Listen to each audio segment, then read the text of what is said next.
안녕하세요. 서울에 사는 50대 여성입니다. 예전에는 눈만 뜨면 먹고 싶은 것도 가고 싶은 것도 많았었는데 나이가 드니 모든 것이 다 부질없다고 느껴지네요. 좋다고 소문난 곳에 가도 감동을 받기보다는 지루함 혹은 따분함이 느껴졌죠. 맛있다는 것을 먹어도 입이 즐겁기는커녕 체하는 일이 다반사라 이제는 소화제를 분신처럼 가지고 다니게 되었고요. 팔팔한 청춘일 때는 돈이 없는 노후가 제일 무서울 거라고 생각했는데요. 노년에 접어든 지금 생각해보니 하루가 다르게 늙어가는 몸뚱이가 제일 무서운 것 같습니다. 나이가 먹을수록 늘어나는 것은 생일 케이크의 초 개수만이 아니라는 것을 너무 늦게 알아버린 것이죠. 옹알이를 하지 못할 아주 어린 시절부터 바닷가 근처에서 살았어요. 어업에 종사하시는 아버지 때문이었죠. 항상 바다에 나가 물고기를 잡아오시는 아버지의 얼굴은 항상 빨갛게 달아올라 있었죠. 시간이 지나 벌건 낯빛은 검게 그을렸고요. 아버지의 검은 얼굴이 창피한 것은 아니었지만 항상 옷에 묻어난 생선 비린내는 너무 창피했습니다. 혹시라도 아버지의 옷에서 나던 생선 비린내가 묻어난 건 아닐까 아버지가 집에 돌아오신 날이면 하루에 3번이 넘는 목욕을 하기도 했죠. 그렇다고 아버지가 싫은 것은 아니었어요. 아버지께서는 언니와 저를 낳다 돌아가신 어머니를 대신해 저희 자매를 지극정성으로 키워주셨거든요. 아버지의 냄새를 기피하는 것은 단순히 어부의 딸이라 놀림을 받을 수도 있다는 노파심 때문이었어요. 주변 사람들은 혼자가 된 지 수십 년이 지났는데도 재혼을 하지 않는 아버지에게 재혼을 권했는데요. 아버지께서는 끝까지 자신에게 들어온 재혼 자리를 다 거절하셨어요. 온전히 저희 자매 때문이었죠. 20살이 다가오고 아버지께서는 집과 가까운 곳에 있는 대학교에 가길 원하셨습니다. 물론 재혼도 하지 않고 2 딸들을 열심히 키운 노고를 생각하면 당연히 아버지 뜻을 따르는 것이 맞겠지만 그래도 제 인생에서 제일 중요한 건 스스로의 선택인 거잖아요. 저는 무슨 일이 있어도 집 근처에 있는 대학교를 가기 싫었죠. 한평생 바닷가의 소금 냄새에 절여져 살았는데 대학교까지 그 짠내를 맡으라뇨. 절대로 안 될 말이었어요. 그래서 더 악착같이 공부를 했고 기어코 서울에 있는 대학교에 가게 되었죠. 막내딸을 곁에 두고 싶어 하시던 아버지께서는 크게 아쉬워하셨지만 아버지 곁에는 듬직한 언니가 있었기에 큰 걱정은 되질 않았네요. 그렇게 가지 말라고 말리실 때는 언제고 서울에 있는 대학교를 턱하니 붙자 아버지께서는 통장을 털어 대학교 근처 작은 원룸의 전세를 얻어주셨습니다. 속을 썩이는 순간에도 자식을 생각해 주신 아버지가 너무 고맙고 또 미안하게 느껴졌죠. 그래서 대학교에 간 후에도 열심히 공부를 했어요. 아버지에게 자랑스러운 딸이 되기 위해서요. 하지만 인생은 결코 뜻대로 흘러가지 않더군요. 서울에서 누구나 들으면 알만한 학교를 나왔지만 제 위에는 날고 기는 경쟁자들이 수두룩했기에 서류를 내는 족족 낙방을 하고 말았습니다. 눈을 낮추어 그나마 문턱이 낮은 중견기업에 발을 들이려고도 했지만 그런 곳은 면접장에서 대놓고 남자를 더 선호한다며 딱 잘라 말했죠. 그렇다 보니 아무리 학벌이 좋고 성적이 좋다고 하더라도 여자에게 있어 취업의 기회는 바늘구멍에 손가락을 집어넣는 것처럼 터무니없이 힘든 일이었네요. 이렇다 보니 취업 대신 결혼을 선택하는 동기들도 심심찮게 보였는데요. 아직 취업도 못했는데 면사포를 뒤집어 쓰고 환하게 웃는 동기들을 보자 속이 쓰리더군요. 취업도 하지 못하고 그렇다고 괜찮은 사람과 결혼도 하지 못하는 제 자신이 너무 하찮고 보잘것없었거든요. 동기들의 결혼식에 다녀온 날에는 중매쟁이에게 연락이라도 해봐야 하나 고민을 했지만 그럴 때마다 고향에 계신 아버지를 떠올렸네요. 곁에 있으라는 아버지의 말을 어기면서까지 오게 된 서울인데 이룬 것이 아무것도 없이 결혼하겠다는 것은 너무 자존심 상하는 일인 거잖아요. 그래서 다시 한번 힘을 내 취업 준비를 시작했습니다. 그 후에도 실패의 쓴맛이 목구멍까지 차오를 때까지 마셔야 했지만 25살이 가기 전 보란듯이 내놓으라는 대기업에 당당히 합격을 하게 되었죠. 언니 또한 비슷한 시기에 7급 공무원에 합격을 했는데요. 연이은 자식들의 겹경사에 아버지는 기아디기한 속까지 잡아가며 동네 사람들과 잔치를 벌이셨습니다. 이름만 들으면 다 알만한 대기업에 붙었기에 드디어 아버지에게 효도할 일만 남았다고 생각을 했는데요. 효도를 할 새도 없이 대기업의 악명 높은 업무 강도를 온몸으로 느껴야 했어요. 출근을 하는 5일 중 4일은 자정이 다 되어서야 간신히 의자에서 일어날 정도였으니까요. 얼마나 오래 앉아 있었는지 의자는 앉은 자리 그대로 쿠션이 푹 꺼져 있을 정도였습니다. 이마저도 고객사와 문제가 생기면 지키지 못할 때가 많았죠. 주말을 반납하고 출근을 하기도 했고요. 이렇다 보니 저를 포함한 직원들은 피로회복제와 커피가 없이 일을 할 수 없는 지경에까지 이르게 되었네요. 반복되는 야근에 저는 단골 약국까지 생길 정도였어요. 자주 가는 약국에서 일하는 의사는 4살 연상으로 서글서글한 인상에 다정하기까지 했습니다. 약사의 친절한 태도는 단골이 된 가장 큰 이유기도 했고요. 약국에 들를 때면 스스로도 느끼지 못하는 사이 회사에서 겪었던 모든 불평, 불만을 약사에게 털어놓았어요. 그럴 때면 약사는 열심히 일하는 모습이 보기 좋다며 언제나 뒤에서 응원한다며 공짜로 피로회복제를 주기도 했죠.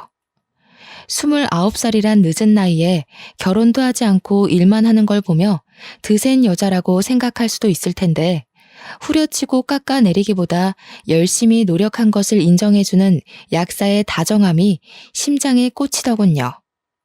그래서였던 것 같습니다. 약사에게 물불 안 가리고 들이댄 것이 말이에요. 적극적인 구애로 저희는 함께한 지 2년이 되던 해 부부의 인연을 맺게 되었네요. 남편은 홀어머니를 모시고 사는 것을 알았기에 넉넉지 않은 형편일 거라고 예상했어요. 그래서 모아놓은 돈을 털어 결혼 자금으로 써야겠다고 결심을 했고요. 그런데 뜻밖에도 남편은 엄청난 부잣집 자제였습니다. 다만 한 가지 이상한 것은 다른 시동생들은 으리으리한 집에 부동산을 가지고 있는 반면에 남편에게 남겨진 것은 달랑 아파트 한 채뿐이라는 사실이었죠. 장남의 홀어머니까지 모시고 사는데요. 남편은 동생들이 투자를 잘해 그런 것이라며 답을 해주었는데요.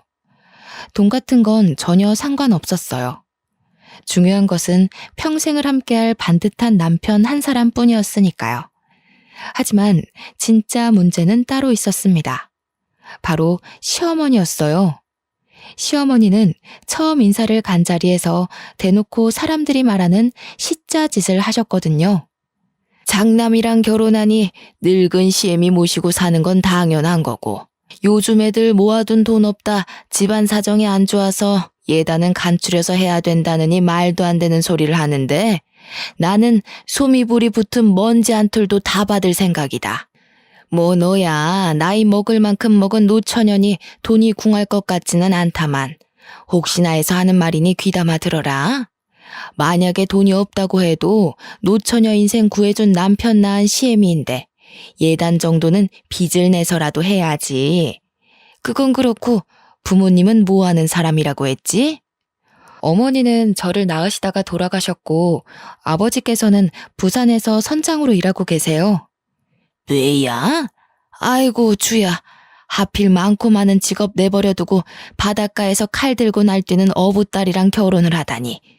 너희 아버지도 죽어서 좋은 데 가기는 이미 글렀구나. 한평생 생선 대가리를 쳐댈 텐데 죽어서 잘 쳐줘야 개돼지로 환생하겠구나. 너도 마찬가지다. 애비가 죄 없는 생선 배가른 돈으로 키웠을 텐데 너라고 어디 곱게 죽을까? 저희 아버지가 범죄를 저지른 것도 아닌데 어떻게 그런 심한 말씀을 하실 수가 있으세요? 어머니 말씀대로라면 저희 아버지뿐만 아니라 고기 도축하시는 분들이나 정육점 운영하시는 분들도 다 지옥에 가는 거잖아요. 벌써부터 시애미한테 따박따박 말대꾸 하는 거 봐라. 어른이 그렇다고 하면 수긍하고 시애미한테 잘해서 죄를 덜 생각을 해야지. 이래서 칼질하는 집이랑은 인연 맺지 말라는 건데. 나중에 친정 갔다 온다고 설치다가 생선 비린내 묻혀올까봐 걱정이다. 물론 사람마다 직업에 가지는 의식이 다를 수 있다고 100번 양보하고 넘어갈 수도 있겠지만 회를 2점씩 집어먹으며 어업에 종사하시는 아버지를 비아냥거리니 제 기분이 팍 상하더군요. 아버지같이 어업에 종사하시는 분이 없었다면 신선한 회는커녕 물고기 한 마리 못 먹을 게 뻔한 거잖아요. 그래서 남편을 불러 어머니가 정말 너무한 것 같다고 말을 했죠. 원래 이렇게까지 말을 험하게 하시는 분은 아닌데 그동안 내가 들어오는 선도 전부 마다하다가 이제야 결혼하니까 그게 좀 껄끄러우셨나 봐. 어머니한테는 내가 따로 얘기할 테니까 이번에만 좀 봐줘. 당신 알지? 난 장인어른 엄청 존경하고 좋아하는 거. 장인어른 같은 분 아니면 이런 신선한 회를 언제 먹어보겠어. 남편만 아니었으면 뒤도 안 돌아보고 달아났을 테지만 온 힘을 다해 사랑해주는 남자는 못 구할 것 같다는 생각에 두 눈 꼭 감고 결혼을 하게 되었네요. 결혼 후 한 달 동안은 엉덩이를 붙일 일이 없었습니다. 신혼여행을 다녀온 후부터 4명이나 되는 시동생들이 하루가 멀다 하고 찾아와 술판을 벌였거든요. 가져다주는 음식과 술을 얌전히 받아 먹어도 미울 판에 시동생들은 손가락 하나 까딱하지 않고 남편을 부려먹었어요. 거하게 취한 시동생들은 남편에 대한 막말도 서슴지 않았죠. 아유, 개뿔도 없는 우리 형이랑 결혼하다니 우리 형수는 앞으로 고생길만 펼쳐지겠네. 장남이라서 어머니도 모셔야 되고 돈은 없고. 형수님, 지금 형이 월세 내고 있는 약국 제 거인데 모르셨죠? 기가 막혔습니다. 아무리 공과 사는 확실하게 구별해야 한다고 쳐도 다른 사람도 아닌 제일 가까운 가족한테 월세를 더 받다뇨. 그것도 말도 안 되는 이유를 들먹이면서 말이에요. 남편은 속없이 허허 웃기만 했지만 속에서는 부하가 치밀어 올랐습니다. 어디 우리 귀한 아드님이랑 쟤를 비교하니? 3년 일찍 태어난 게 뭐 그리 대수라고. 사람이 공부만 잘하면 쓰나. 우리 귀한 아드님처럼 돈 버는 재수가 있어야지. 아마 쟤는 평생 우리 아들 월세만 갖다 바쳐주다가 죽을 거다. 내가 왜 생선 비린내나 묻히고 다니는 저 청껏이랑 네 형을 결혼시켰겠니? 다 우리 귀한 아들들 수발 들라고 한 거지. 그래서 내가 형네 상가에서 월세 30만 원씩 더 받는 거잖아. 아직 우리 식구들 다 젊어서 약사인형 필요도 없는데 돈이라도 더 뜯어내야지. 시동생의 버르장머리 없는 행동을 바로 잡기는커녕 시어머니는 오히려 잘했다며 시동생을 칭찬하더군요. 바로 앞에 남편이 있는데도 보란듯이 남편을 헐뜯는 시어머니를 보자 도저히 가만히 있을 수가 없었어요. 시동생이 기름칠을 해놓은 속을 시어머니가 홀라당 불을 지피셨거든요. 자식을 아무리 편애하셔도 그렇지 어떻게 사람이 바로 앞에 있는데 대놓고 헐뜯으세요? 저 사람은 어머니 아들이 아닌가요? 아무리 돈 잘 버는 아들이 예뻐도 그렇지 최소한의 상도덕은 지키셔야 하는 거잖아요. 어머니 모시고 사는 건 이 사람이잖아요. 상도덕? 그래. 너 지금 시애미 모시고 사는 거 싫다고 시동생들 앞에서 나서면서 시위하는 게냐? 월급쟁이에 잘난 것도 없으면 시애미라도 모시고 살면서 효도할 생각을 해야지. 어디 시애미 앞에서 목소리를 높여? 어머니 말씀대로 저희 월급쟁이 생활에서 하루하루 빠듯하게 살고 있어요. 근데 그 모자란 돈으로 매번 어머니 드시고 싶은 음식 사다 바치고 가고 싶은 데 있다고 하면 사시사철 싫은 소리 한 번 안 하고 데리고 가고 어디 어머니 언니분들이랑 놀러 가는 돈은 하늘에서 뚝 떨어지나요? 다 이 사람 주머니에서 나오는 거라고요. 아니 이게 어디서 큰 소리야? 내가 내 배 아파서 낳은 아들한테 내가 키워준 값 받아먹겠다는데 그게 시동생들 다 있는 자리에서 시애미 창피 줄 만큼 잘못된 일이냐? 네가 지금 누구 덕분에 우리 집 부엌에서 앞치마 메고 서 있는데 이래서 천한 것은 상대하지 말라는 건데. 하나밖에 없는 애비가 하는 거라고는 배 타고 나가서 그물에 걸려오는 생선이나 주워 담는 일이니. 에휴, 서로 하도 죽고 못 산다길래 붙여줬더니 시애미 말을 생선 대가리 마냥 턱턱 자르는 며느리 나도 필요 없다. 갈라서고 싶으면 지금 당장 갈라서. 시어머니는 길길이 날뛰며 정성 들여 차려놓은 술상도 엎어버렸어요. 바닥에 쏟아진 안주를 지피는 대로 던지며 입에 담지도 못할 말을 하기도 했고요. 상황이 이렇다 보니 남편이 시어머니 자식이 아닐 수도 있겠다는 생각을 하게 되었네요. 아무리 10손가락 물어 제일 아픈 손가락이 있다고는 하지만 남편은 아예 없는 손가락 취급을 한 걸요. 그래서 남편에게 혹시 숨겨진 출생의 비밀이 있냐고 물어보았습니다. 남편은 그런 것이 없다면서 고개를 저었죠. 시어머니가 다른 자식들과 달리 유독 자신을 못살게 구는 이유를 말해주었는데요. 이유를 듣고 나니 이해가 가기는커녕 시어머니가 더더욱 미워지더군요. 남편을 가졌을 때는 하루에 죽 한 그릇 제대로 먹을 돈도 없어서 배를 쫄쫄 굶으며 힘든 시간을 보냈다고 했어요. 상황이 이렇다 보니 시어머니께서는 가장 힘든 순간 예고도 없이 찾아온 남편을 많이 원망했고요. 다행히 시동생들을 연달아 낳고 나서는 돌아가신 시아버지의 사업이 잘 풀려 전과는 비교도 할 수 없을 정도로 집안이 일어났다고 해요. 그래서 초등학교에 들어갔을 때부터 남편은 시어머니에게 동생 덕분에 거지꼴을 면한 것이니 평생 바짝 엎드려서 거름 역할이나 하라고 말씀을 했다고 해요. 아이를 낳아보지는 않았지만 가장 힘든 순간 찾아온 아이는 더 안쓰럽고 미안해 잘해주려고 하는 게 부모의 마음인 거잖아요. 친정 아버지께서는 늘 아픈 손가락이라며 한 번도 받지 못한 어머니의 사랑까지 주려고 노력하셨는걸요. 그 후 시어머니께서는 전과는 비교도 할 수 없는 냉랭한 표정과 말투로 하나부터 10까지 구박을 하셨습니다. 남편 대신 아침밥이라도 차려드리는 날이면 방에서 은비녀를 가지고 와서 밥에 담가보기까지 했어요. 저 독한 것이 눈에 가시 같은 시애미밥에 아무 짓도 안 했을 리가 없지. 세상에 저 두 눈 시퍼렇게 뜨고 시애미 노려보는 것 좀 봐라.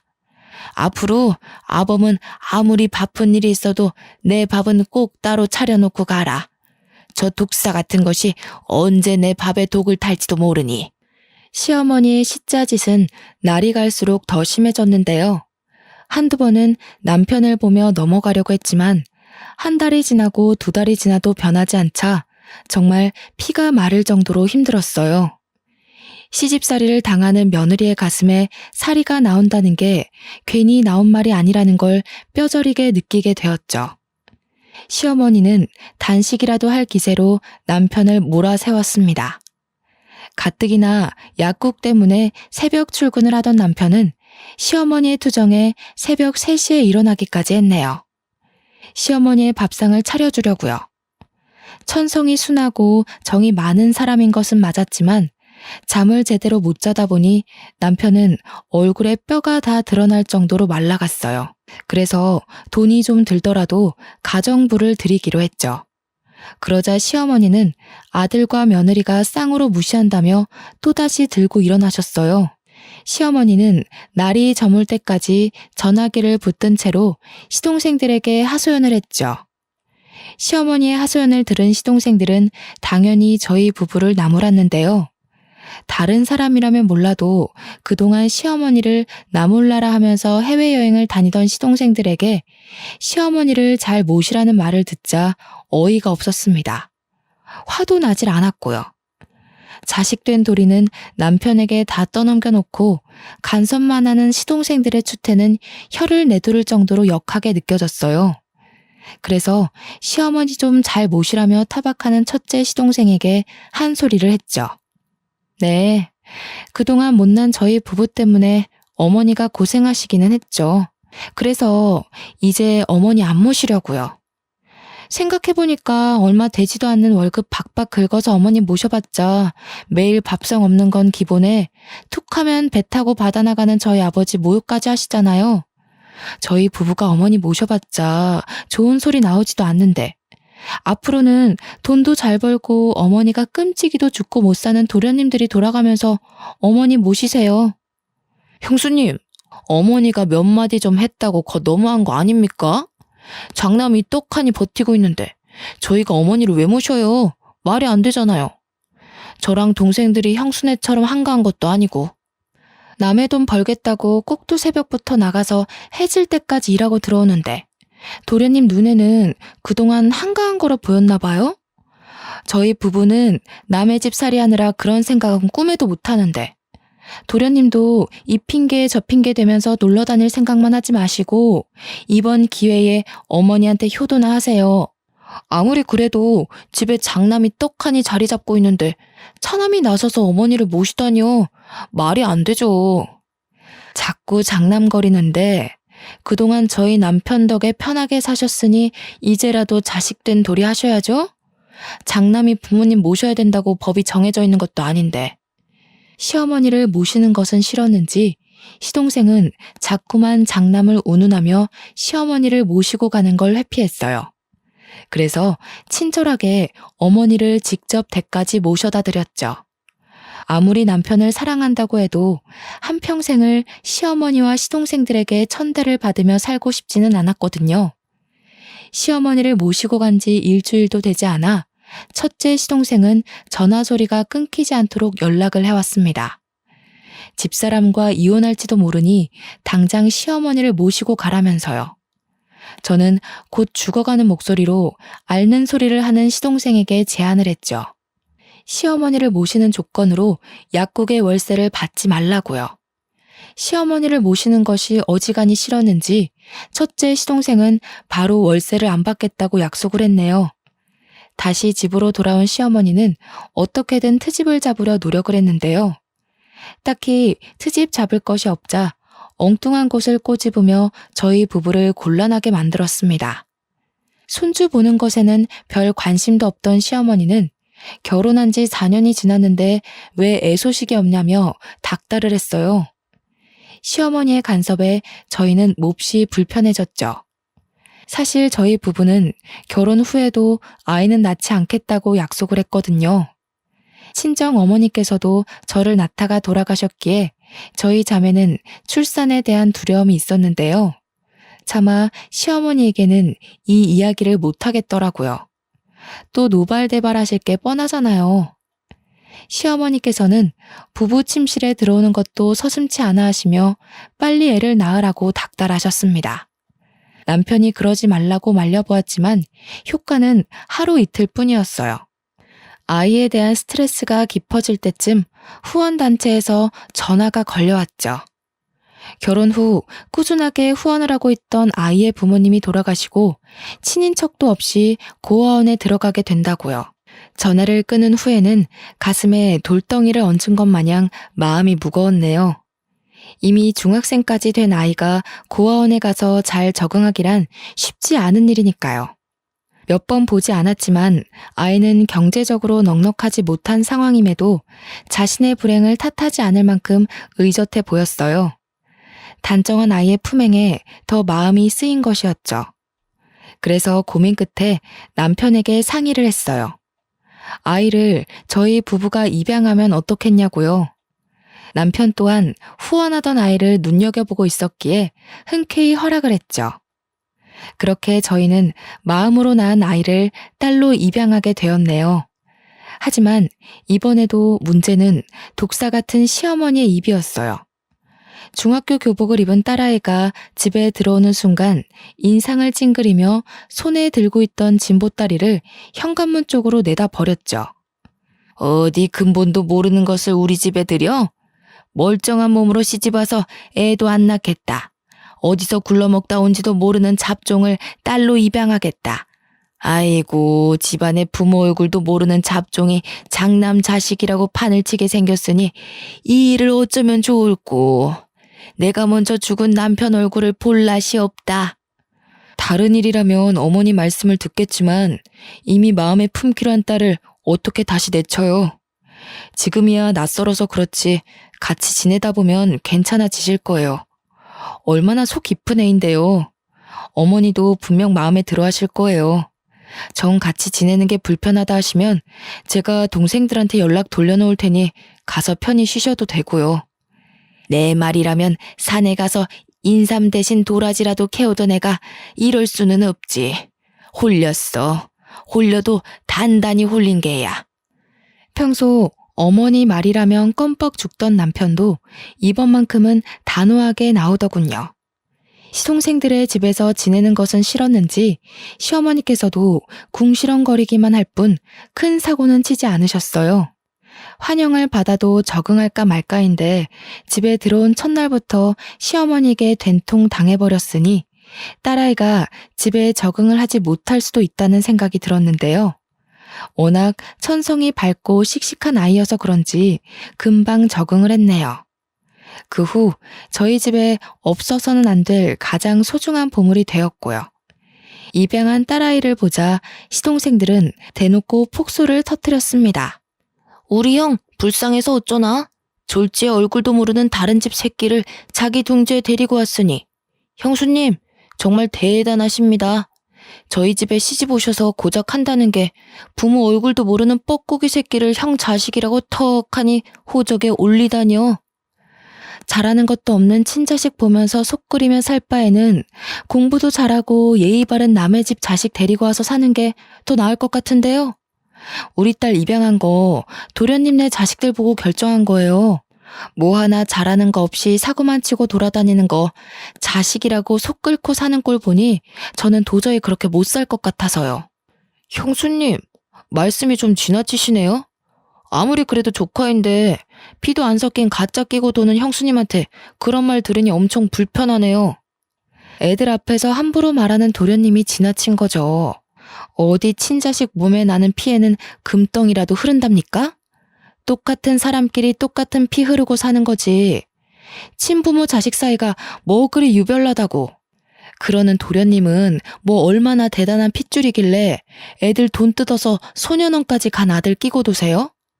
우리 애가 뻐꾸기 새끼라면 도련님네 애들은 속이 시커먼 너구리라고요. 둘째 시동생은 이내 술잔을 소리가 날 정도로 탁 내려놓으며 시댁을 나갔어요. 그럴 만도 했죠. 사실 시동생들의 아이들은 전체적으로 공부에 영 소질이 없었지만 그 중에서도 제일 가는 꼴통은 둘째 시동생의 아들들이었거든요. 공부 한번 시키겠다고 몇 천만 원씩 들여 투자를 했지만 아이들은 공부를 하기는커녕 오토바이를 타고 다니며 동급생들의 돈을 뜯기 바빴죠. 첫째 아들은 물건을 훔치다 잡혀 소년원까지 가게 되었고요. 그러니 공부도 잘하고 예의 바르기까지 한 딸아이를 시기하고 질투하는 건 어찌 보면 당연한 일이었습니다. 고등학교에 올라간 딸아이는 수능이 제일 어렵다고 소문이 난 해 턱하니 서울대에 붙게 되었는데요.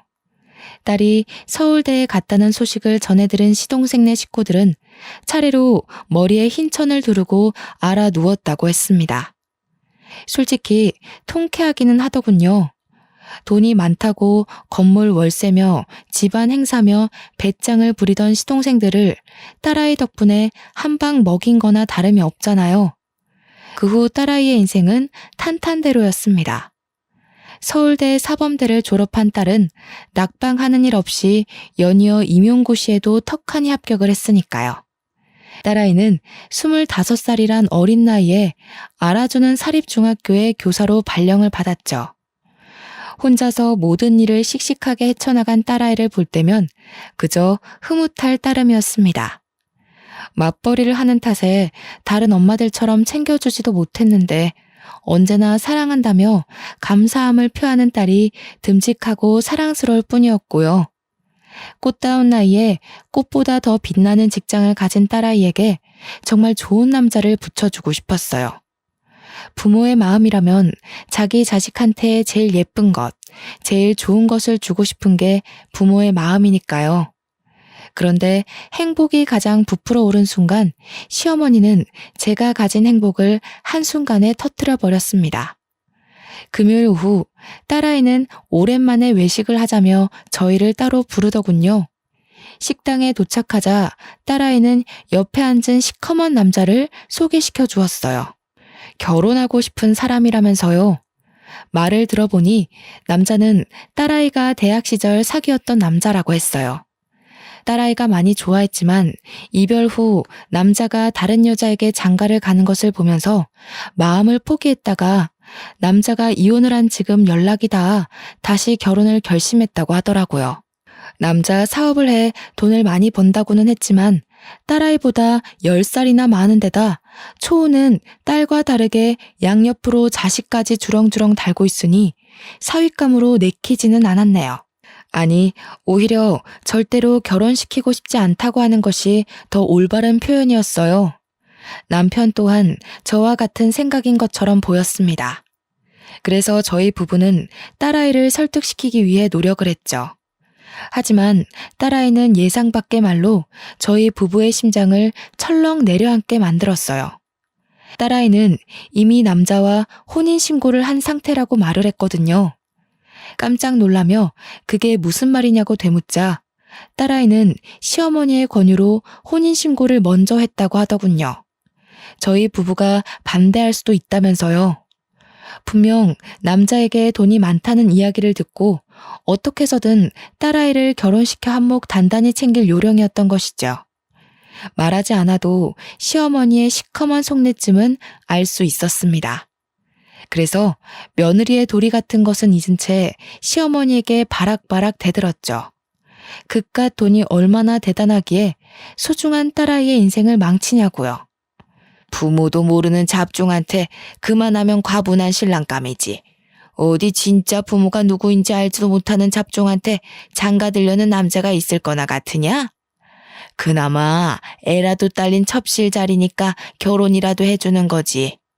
시집도 못 가고 사람들한테 뜯어먹힐 잡종 결혼시켜줬더니 내가 별소리를 다 듣는구나. 그래도 네가 이렇게 길길이 날뛰는 모습 보니 밤에 잠은 잘 오겠다.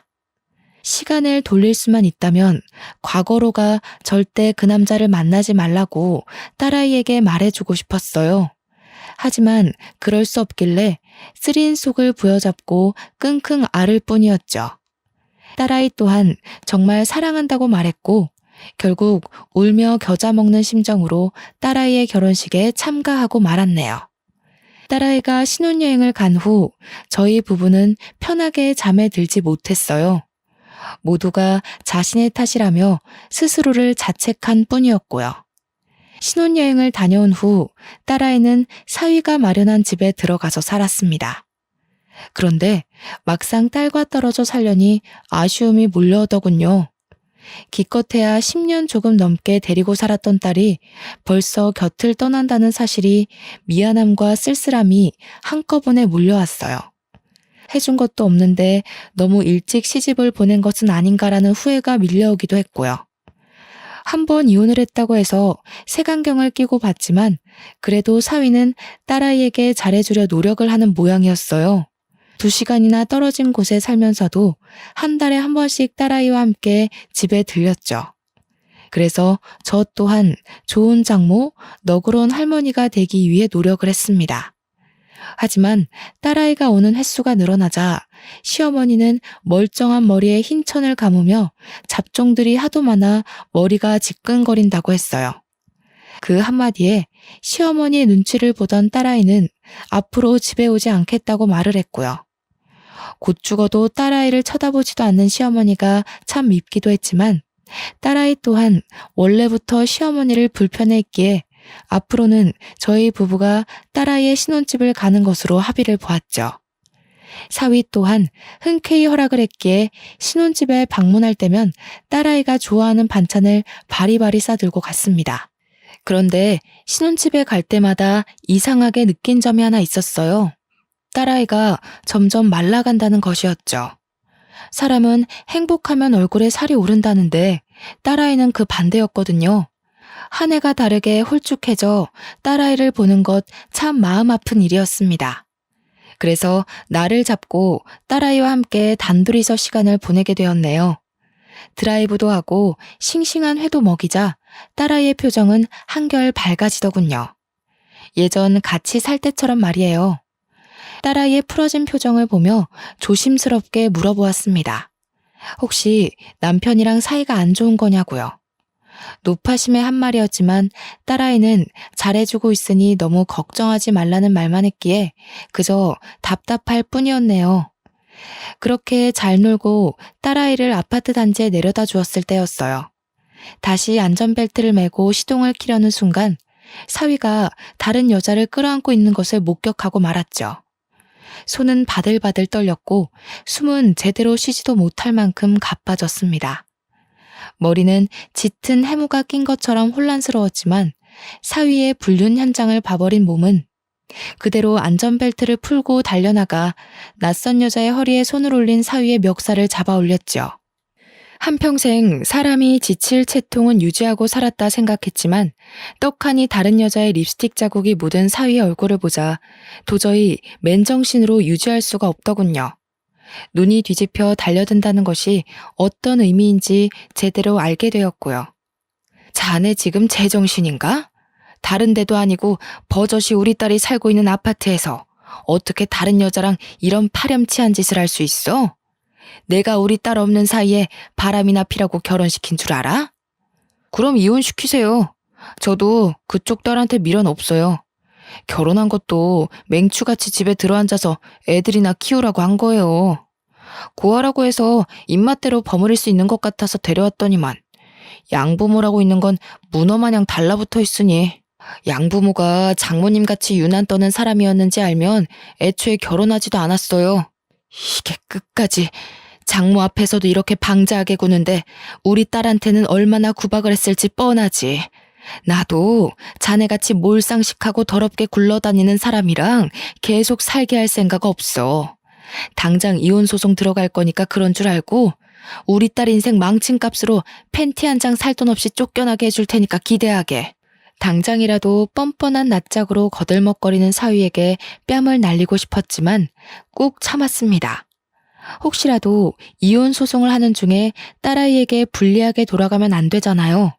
그래서 사위의 멱살을 내팽개치고 딸아이에게 갔어요.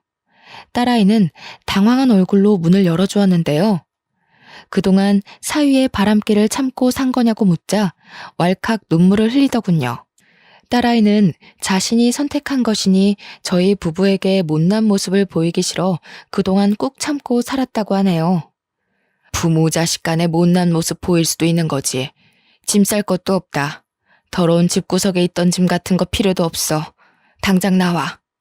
자식 입에서 피해를 끼치는 게 미안하다는 말은 가뜩이나 말라있던 가슴을 후빌 정도로 속이 아려왔어요. 친자식처럼 키운다고 노력했는데 눈칫밥을 먹게 했으니까요. 딸아이의 손을 잡아 끌었는데요.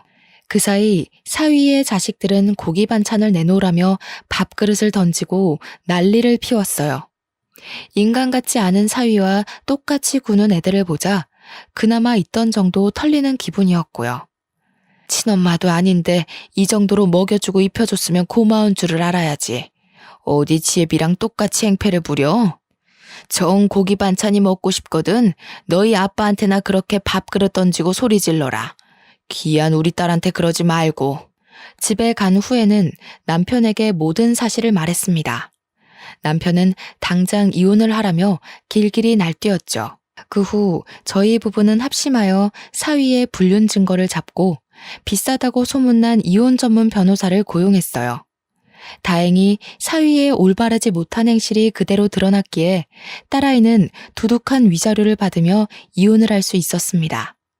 물론 딸아이가 당한 고통에 비하면 이 정도의 위자료는 성에 차지도 않지만 그래도 할 수 있는 한 딸아이의 눈에서 피눈물을 쏟은 대가를 톡톡히 치르게 하고 싶었어요. 이혼 후 딸아이는 집 근처 오피스텔을 얻어 자주 왕래하면서 지냈는데요. 저희 부부가 들락날락거리며 살핀 덕분인지 딸아이는 금세 이혼의 아픔을 훌훌 떨고 일어났어요. 전처럼 활기차게 생활하기도 했고요. 다사다난했던 시간이 흐르고 이혼한 지 2년 후 딸아이는 결혼할 남자를 소개시켜 주었네요. 상대는 옆 학교에 재직 중인 체육교사로 이혼을 한 흠 때문에 밀어내려고도 해봤지만 끝까지 구애를 해준 덕분에 용기를 내어 재혼을 결심했다고 털어놓았어요. 체육교사는 한눈에 봐도 참 인품이 좋은 사람이었습니다. 전 사위와는 비교도 할 수 없을 만큼이요. 그리고 이야기를 하던 중 꽃꽂이 수업을 들으며 친해진 언니의 아들이라는 것을 알게 되었어요. 언니 역시 한평생 공직에 몸담아와 훌륭한 인품을 가진 사람이었기에 저희 부부는 두말할 필요 없이 딸의 재혼을 찬성했네요. 재혼이었기에 저희 부부는 더 신중하게 행동하려 노력했어요.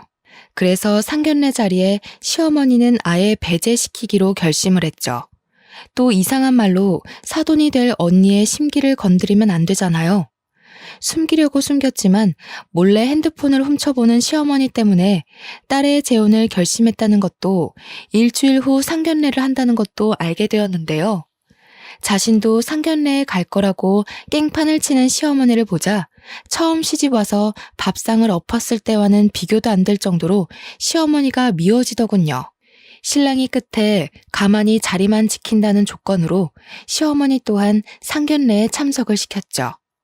하지만 시어머니는 자리에 앉자마자 투덜투덜 거렸습니다. 약속 시간이 다 됐는데 왜 오지도 않냐면서요.